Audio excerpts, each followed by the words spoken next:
have a neighbor. My next door neighbor has a dog, a little dog, and it barks all night long.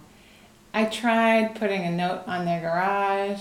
I don't want to make a scene, but maybe, what should I do? Well, first of all, are you friendly with your neighbor? No. Well, how about the neighbor's wife? No. Really? No. Well, that might be the problem. Maybe if you baked a pie and took it over and said hello and introduced yourself, and I'm glad you're in my neighborhood. I've been meaning to come over for a long time.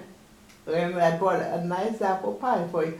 Oh, by the way, you know, my bedroom is right next to your window, and I love your little dog. What's his name?